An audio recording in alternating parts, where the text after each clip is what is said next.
स्वागत है आप सभी का हमारे यूट्यूब चैनल पर। हम लोग स्टडी करने वाले हैं आज से विद्युत चुंबकीय परिणाम के चैप्टर को। इससे पहले चैप्टर हमारे सारे डिस्कस हो चुके हैं। आप लोगों ने अगर नहीं देखा है तो डिस्क्रिप्शन में आपको लिंक मिल जाएगी, आप वहां से देख सकते हैं। तो स्टार्ट करेंगे विद्युत चुंबकीय परिणाम।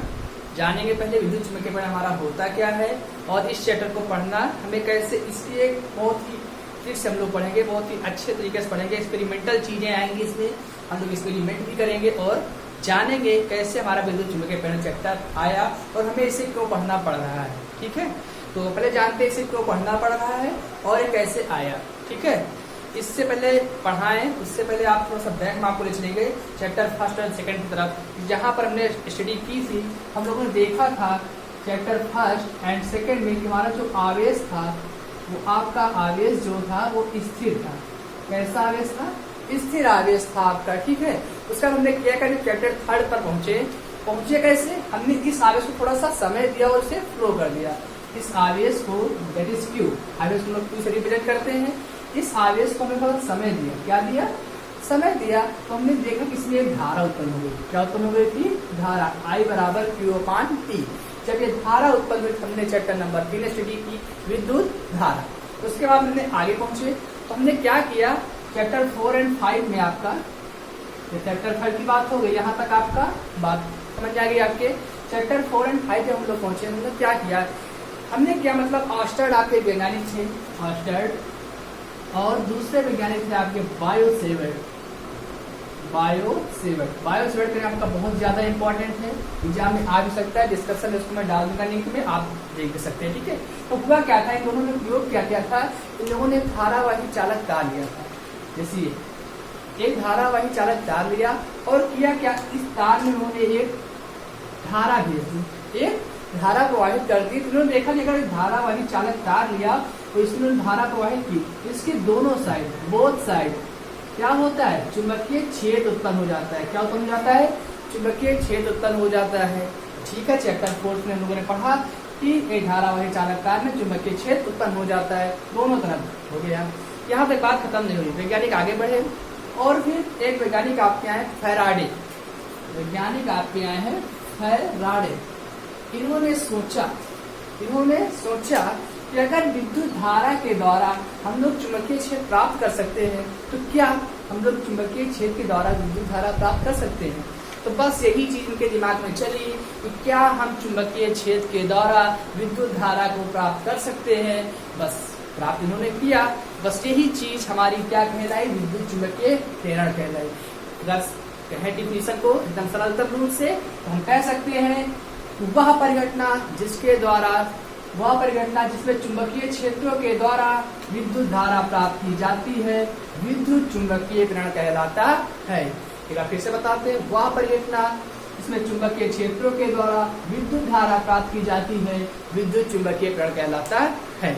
ये बात हमारी सिद्ध किसने की थी? मिस्टर फैराडे ने। ठीक है, तो अब हम लोग देखेंगे फैराडे का प्रयोग। हालांकि प्रयोग बहुत ही एक्सपेरिमेंटल चीजें होती है, लेकिन आपको हम छोटे से डायग्राम से दिखाएंगे कि फैराडे ने क्या प्रयोग किया और कैसे उन्होंने डेवलप की चुंबकीय छेद से विद्युत धारा। तो अब हम लोग देखते हैं फैराडे का प्रयोग। तो हेडिंग आपके सामने आ गई, फैराडे का प्रयोग। तो देखते हैं प्रयोग हुआ कैसे। सबसे पहले किया क्या था फैराडे जी ने, आपका एक कुंडली ले ली थी और एक चुंबक ले लिया था। चुंबक में आपका दो पोल होते हैं, नॉर्थ एंड साउथ, उत्तर और दक्षिण, और एक कुंडली ली आपकी, कुंडली ले ली।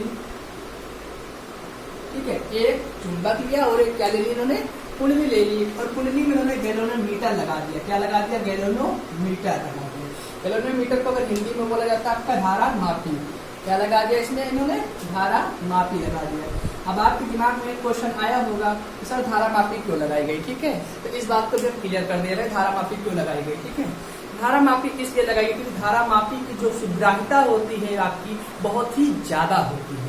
धारा मापी की शुद्धता बहुत ही ज्यादा होती है, मीन सेंसिटिविटी। अगर शुद्धता को इंग्लिश में हम लोग कहें तो इसे सेंसिटिविटी बोलते हैं। तो धारा मापी की शुद्धता बहुत ही ज्यादा होती है, बहुत जल्दी चीजें को पकड़ लेता है, बहुत ही सूक्ष्म चीजों को पकड़ लेता है कि उसमें क्या डेवलप हुआ, उसमें क्या ऐसा हुआ कि वो विक्षेप हो गया, मतलब सीधी भाषा में विक्षेपित होना जो होता है धारा मापी में हम लोग पता कर लेते हैं कि कुंडली हमारी कितनी विक्षेप हुई या कुंडली में धारा उत्पन्न हुई तो धारा विक्षेप हुई। तो हम सपोज करते हैं अभी हमारा चुंबक और कुंडली दोनों स्थिर है। फैराडे जी किए थे स्टेप फर्स्ट में, चुंबक और कुंडली दोनों स्थिर है तो इसमें कोई धारा प्रवाहित नहीं होती है, मीन्स इसमें कोई विक्षेप नहीं, सुई लगी हुई है इसमें कोई विक्षेप नहीं आता है, धारा का मान इसमें क्या है, 0 है। तो बात यहाँ पे खत्म नहीं हुई। बात चलते हैं स्टेप नंबर सेकंड में। स्टेप नंबर सेकंड फिर से एक चुंबक लेते हैं फैराडे जी साथ नाव, और ये आपकी कुंडली लगी हुई है।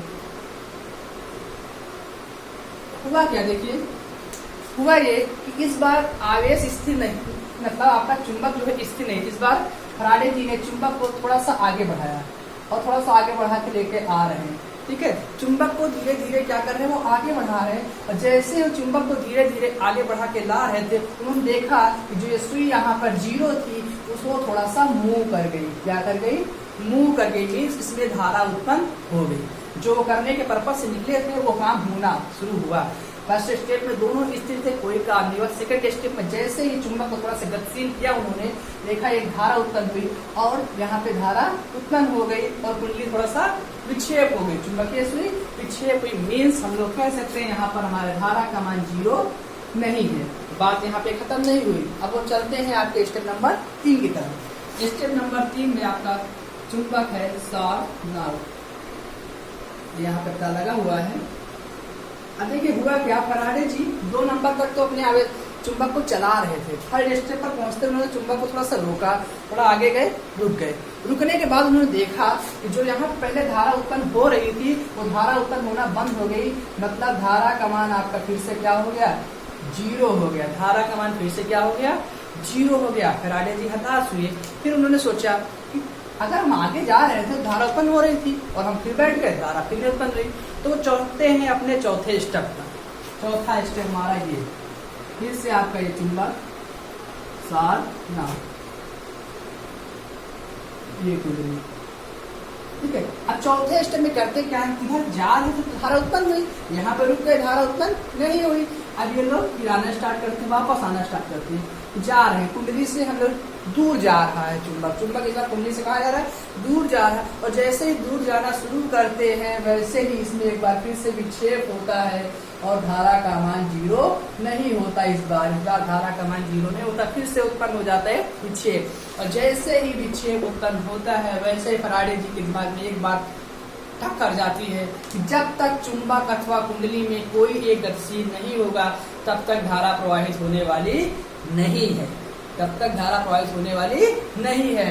आप देख सकते हैं पहले दोनों स्थिर थे तो कोई कार्य नहीं हो रहा था, धारा का मान आपका 0 था, लेकिन जैसे ही चुंबक थोड़ा सा गतिशील हुआ वैसे ही धारा उत्पन्न हो गई और यहाँ पे धारा का मान आपका 0 नहीं है। अब थर्ड स्टेप में जैसे फिर से चुंबक और कुंडली दोनों को रोक दिया गया, धारा का मान 0 हुआ। चौथे स्टेप में फैराडे जी पहुंचे, देखा चुंबक को फिर से गतिशील किया, भले ही अपोजिट साइड लेके गए, वापस जाना शुरू किया। देखिए अब वापस जाए चाहे आए, अगर आने पे हम मान लेते हैं सपोज करके कि 2 ampere, 3 ampere, 4 ampere, 5 ampere, 6 ampere ये धाराएं हमारी उत्पन्न हुई, तो जाने पे हम मान लेते हैं कि 5 से 4 हुई, 3 हुई, 2 हुई, 1 हुई या 0 हो गई, कुछ भी हुई, लेकिन धारा उत्पन्न हो रही है, धारा उत्पन्न हो रही। मेन पर्पस क्या है इस चैप्टर में, हमें करना क्या था, चुंबकीय क्षेत्रों के द्वारा विद्युत धारा प्राप्त करनी थी, जो इस वीडियो में आप देख भी रहे हैं और देख रहे हैं। हमने किया क्या कि चुंबक के द्वारा हमने क्या प्राप्त की, विद्युत धारा प्राप्त कर ली, ठीक है। यही हम लोगों को क्या करना था, प्राप्त करना था। तो यही जो अध्ययन आपका पूरा है चुंबकीय क्षेत्रों के द्वारा विद्युत धारा का अध्ययन, यही आपका कहलाता है विद्युत चुंबकीय प्रेरण, जो कि फैराडे जी ने सिद्ध कर दिखाया, ठीक है। अब धारा उत्पन्न हमने करा ली।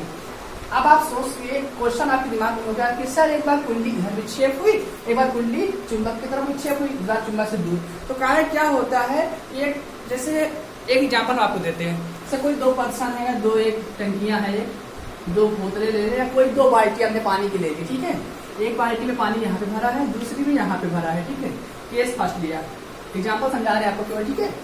एक पानी की टंकी यहाँ पे, दूसरी यहाँ, तो आप स्वयं सोचिए क्या इस पानी से इस पानी की टंकी में प्रवाहित होगा, इस बाल्टी से इस बाल्टी में पानी प्रवाहित होगा, बिल्कुल नहीं, क्योंकि दोनों का स्तर क्या है, समान है।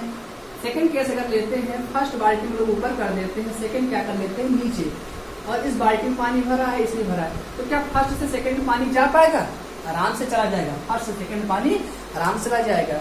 अगर यही चीज हम कर दे थर्ड केस में, अपने तीसरे को ऊपर दूसरे को ऊपर कर दे और पहले को नीचे कर दे, तो क्या इसमें से पानी इसमें प्रवाहित होगा? बिल्कुल होगा। जैसे इसमें पानी भर जाएगा, आपका नीचे वाली बाल्टी में पानी आसानी से प्रवाहित हो जाएगा। मतलब दो लोगों में अगर डिफरेंस है तभी क्या होगा? पानी का प्रवाह होगा। उसी प्रकार हम कह सकते हैं जब तक चुंबक और कुंडली में कोई गतिशील नहीं होगा तब तक विद्युत धारा उत्पन्न नहीं होगी। किसी एक को गतिशील होना पड़ेगा तभी इसमें विद्युत धारा उत्पन्न होगी। यहाँ और चुंबकीय सुई की बात हमने कर रहे थे। देखिए पहले से दूसरे तरफ जा रही थी, हमारी कुंडली ऐसे बिछाती थी, ठीक है, मतलब चुंबक से दूर। लेकिन जब दूसरे से पहले जा रहे थे तो इस तरफ आया, कुंडली दिशा किधर होगी? कुंडली की देखिए तरफ चुंबक की चुंबक की तरफ हो गई। जब ऐसे आ रहा पानी तो ऐसे हो गई, आप देख सकते हैं। इधर पानी दूसरे का डिफरेंस जितना ज्यादा होगा उधर कुंडली हमारी क्या होगी? विक्षेपित होगी। चुंबकीय सुई हमारी उधर ही विक्षेपित होगी। एक क्वेश्चन और आपके दिमाग में आया होगा, हम समझ रहे हैं। इस तरह हम बार बार चुंबक को ही को गतिशील कर रहे हैं। देखिए आप चाहे चुंबक को गतिशील कीजिए और चाहे कुंडली को गतिशील, दोनों में से किसी एक को गतिशील करना है। आप अपने घर में प्रयोग कीजिए। दोबारा से कॉपी में इस बार आप कुंडली को बार बार ले जाइए चुंबक के पास, चुंबक से दूर लाइए, चुंबक के पास ले जाइए, कोई दिक्कत नहीं है, काम वही होगा, विद्युत धारा हमारी उत्पन्न होगी जो हमें करना है। ये था फैराडे जी का प्रयोग जो कि आपने देखा। जल्दी से आप इसका स्क्रीनशॉट लीजिए तो हम लोग बात करते हैं फैराडे के नियम के बारे में।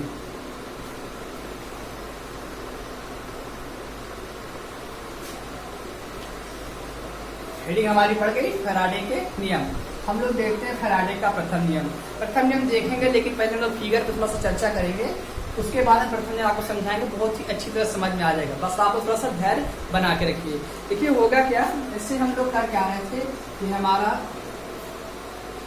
चुंबक था और ये हमारी कुंडली थी, ठीक है। ये चुंबक है हमारा, ये हमारी क्या है? कुंडली थी। तो हम लोग मान ले रहे हैं हमारा चुंबक गतिशील है। चुंबक क्या है?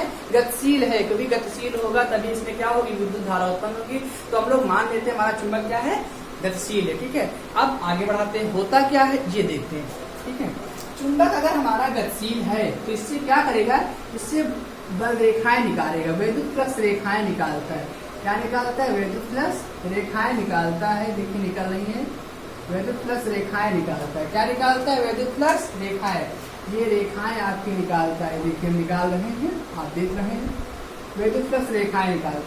ये जो रेखाएं आपकी चुंबक निकालता है, इन रेखाओं में वैद्युत फ्लक्स उत्पन्न हो जाता है। क्या उत्पन्न हो जाता है? वैद्युत फ्लक्स उत्पन्न हो जाता है, या आप कह सकते हैं चुंबकीय फ्लक्स उत्पन्न। अगर चुंबक की बात कर रहे हैं तो लोग क्या कहेंगे? इसमें चुंबकीय फ्लक्स उत्पन्न हो जाता है, ठीक है। अब देखिए चुंबकीय फ्लक्स उत्पन्न होने का मतलब क्या है? चुंबकीय फ्लक्स उत्पन्न हुआ, धारा इसमें होने ही लगी, हमें पता है कुंडली लेगा धारा उत्पन्न होगी, और क्या उत्पन्न हो गया? चुंबकीय फ्लक्स आपका उत्पन्न हो गया।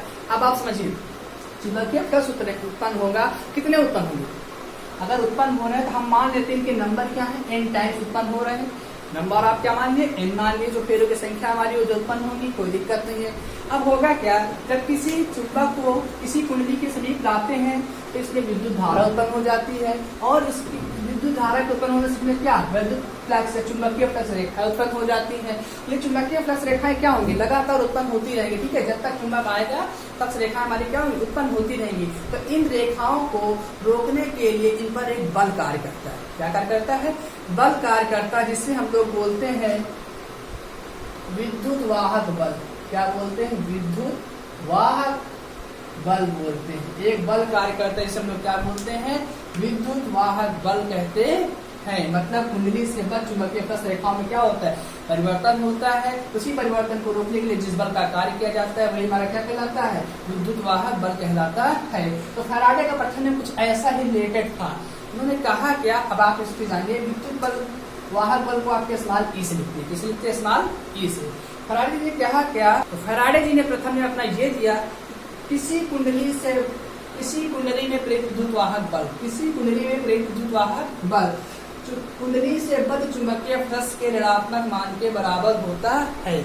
मैथमेटिकली कहे तो ऐसे कि किसी कुंडली में प्रेरित विद्युत वाहक बल का मान कुंडली से बद्ध चुंबकीय फ्लक्स के ऋणात्मक मान की दर के बराबर होता है।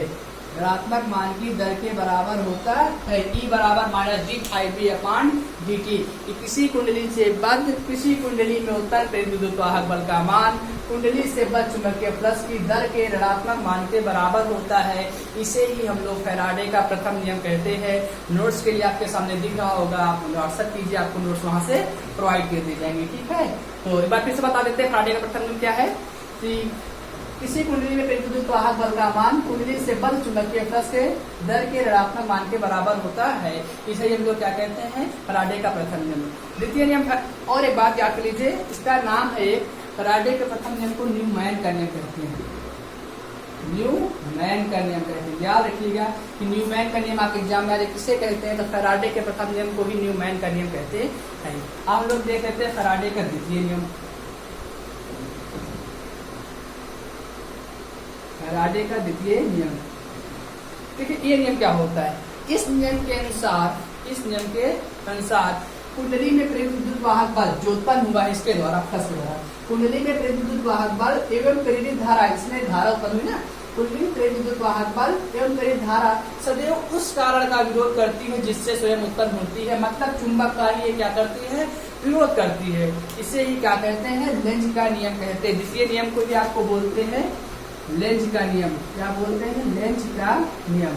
होता क्या है फिर से आपको बता दे रहे हैं। इस नियम के अनुसार कुंडली में बद्ध प्रेरित विद्युत वाहक बल का मान, इस नियम के अनुसार कुंडली में विद्युत वाहक बल का मान एवं प्रेरित धारा की दिशा सदैव उस कारण का विरोध करती है जिससे यह स्वयं उत्पन्न होती है। इसे ही फैराडे का विद्युत चुंबकीय प्रेरण संबंधी द्वितीय नियम कहते हैं या लेंज का नियम कहते हैं। ये था आज की वीडियो में। मिलते हैं कल के लेक्चर में, जहाँ पे हम लोग कुंडली से रिलेटेड आगे की प्रॉब्लम डिस्कस करेंगे। आज से आपको बैक टू बैक सारी वीडियोस मिलते रहेंगे, आप जुड़े रहेंगे हमारे साथ और अपने दोस्तों के साथ जो आपके 12th क्लास के हों स्टूडेंट्स उनके साथ आप शेयर कीजिए वीडियो को, और आप लोग रहेंगे तो अच्छी तैयारी आपकी हो जाएगी। और अगर आपने सीक्वेंस वीडियोस नहीं देखी है तो आप सीक्वेंस से देख सकते हैं, कोई दिक्कत नहीं। नोट्स में कोई प्रॉब्लम आती है आप हमें व्हाट्सएप कीजिए, आपको नोट्स वहाँ से प्रोवाइड कर दी जाएगी। मिलते हैं।